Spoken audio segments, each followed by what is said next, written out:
So ngayon gusto kong tanungin dito Jessica Francisco, pero kilala din natin bilang Mary Ann Maslog. Opo. So, i-address ko kayo bilang Miss Maslog, kahit gusto nyong i-refer sarili nyo bilang Miss Francisco.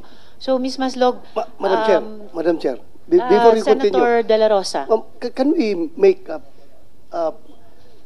formal declaration from the resource person kung sino ba talaga siya? Ano ba talaga identity niya? Before we start questioning her.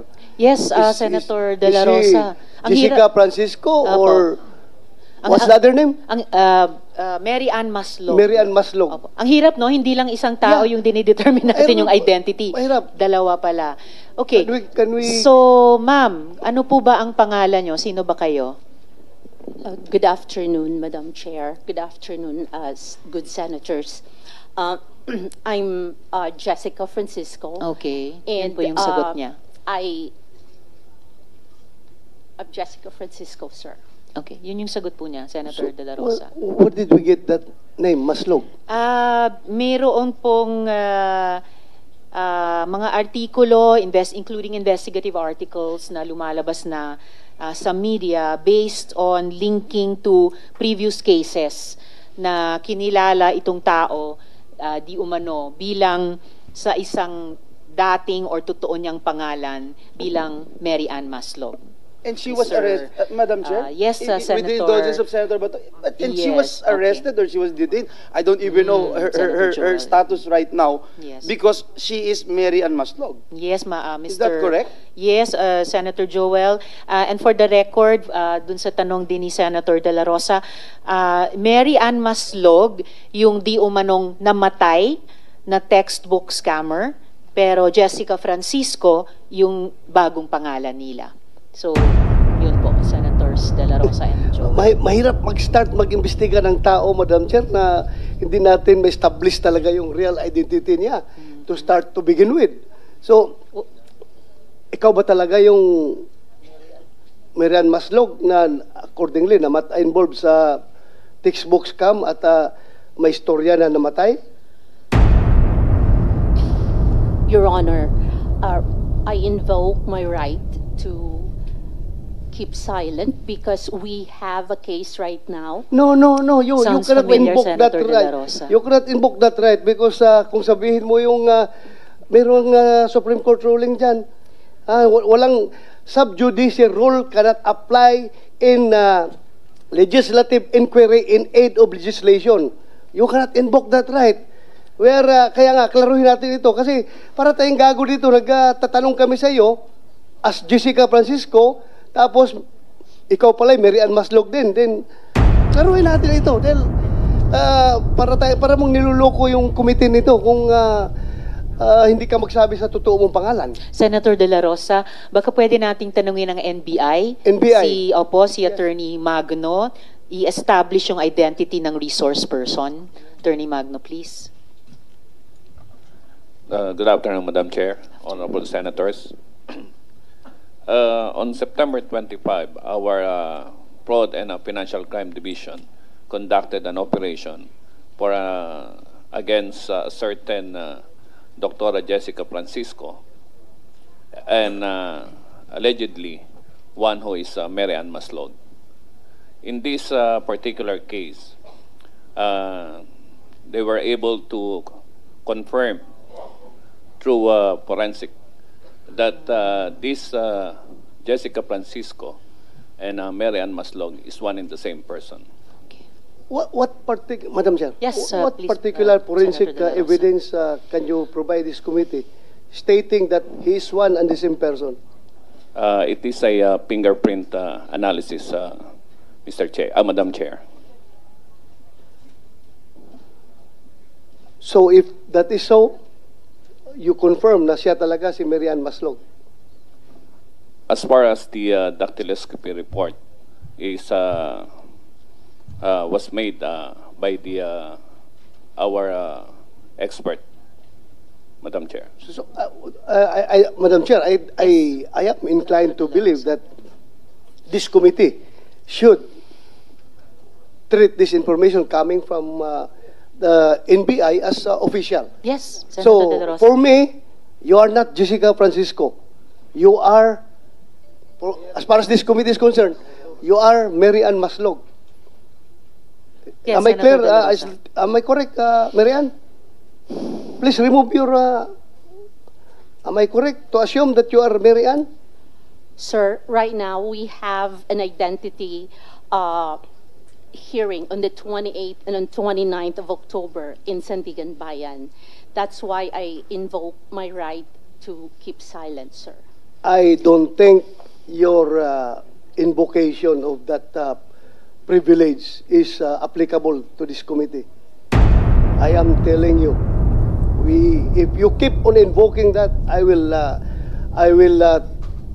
presume that you are uncooperative to this inquiry. Madam Chair.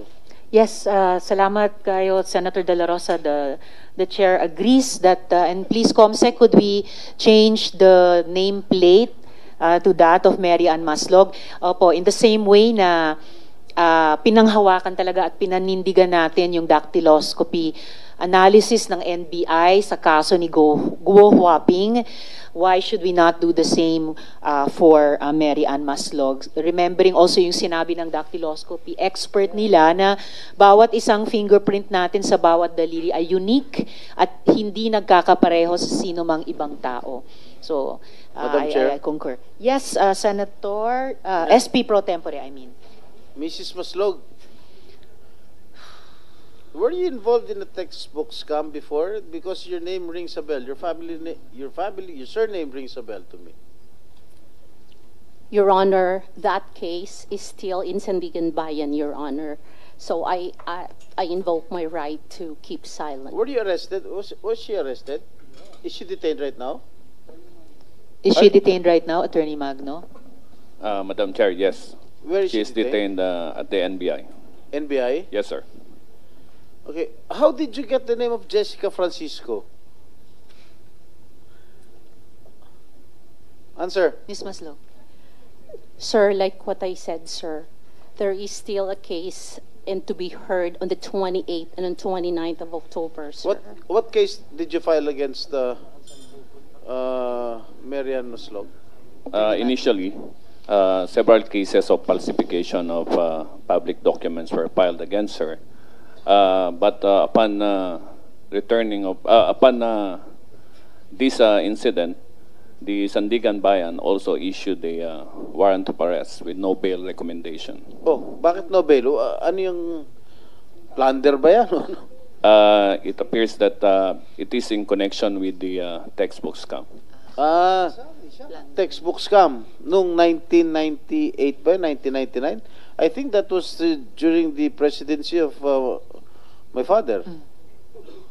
Huh? Tama ba? 1999 eh. Okay, Mary Ann Yes, Maslog, 1990s. kilala mo ba si Alice Go? Yan. Sir, I know of Alice Go. You Could I know- add to the question of SP Pro Tempore? Ever mo ba na-meet si Guo Huaping? Yes, ma'am. You have. I have. Ano yung mga circumstansya ng pag-meet nyo sa kanya? So you know her, not just know of her. Kasi paano kayo nag-meet? Well, I met Miss Alice. The first time I met Miss Alice was in Indonesia through a video. Through a video. Yes, ma'am. Bakit mo siya na-meet through a video sa Indonesia? And why were you there? Can I go back to how I went to Indonesia po? Okay, kung context yun ng how you met Guo Huaping. Prior to a few months or weeks prior to going to Indonesia, I was tapped to possibly talk to Alice, Tapped by? PNP, if it's possible to, because Are she you a was member of the supposed. Who is PNP? PNP, Madam Chair? PNP in particular. Senator De La Rosa. PNP in particular. Sino? The intelligence group, sir. Sino?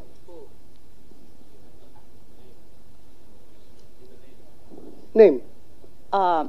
Sir, it's the IG group, sir. IG group. Yes, sir. Huh? But I have an information. So, member No, ba no, kayo give us the name. member Give us ba the kayo name. ng PNP-IG? no, ma'am. But So, anong pangalan? we've been waiting. Who is it? General Macapas po. Macapas? General Macapas. Yes. So why? Paano nyo na-meet si si Guo Huaping through General Macapas in No, Indonesia? I did not meet Alice through General Macapas. So, I was informed. How did you meet her? I was stopped po kasi they know that I am a friend of Mayor Kalugay. okay, friend kayo ni Mayor Kalugay. Yes. How And are you a friend of Mayor Kalugay? I've met Mayor Kalugay 2022 through How? Dante Katabay. Dante Katabay. Yes, Your Honor. Okay. How did Madam you... Chair, Madam Chair, Yes, Rowan. Senator De La Rosa. Can you confirm that? Mayor Yes. Kalugay? Mayor Kalugay? Can you confirm that? Kilala kayo? Opo, Your Honor. Thank you, thank you. Thank you, Madam Chair. Thank you, Senator De La Rosa. Salamat kayo. So, okay, so you met Mayor Kalugay through Dante Katabay. Yes, ma'am. Okay, baka gusto pa namin i-pursue yan. But continue muna, paano mo na-meet si Guo Huaping? At anong papel ni General Macapas? No, they were just requesting if it is possible po kaya na, kasi there was a talk na mag-surrender po si Miss Alice. Who's So, talk? I'm sorry. So, ang nangyari Who's po, talk that she would then, surrender? meron pong mga, sa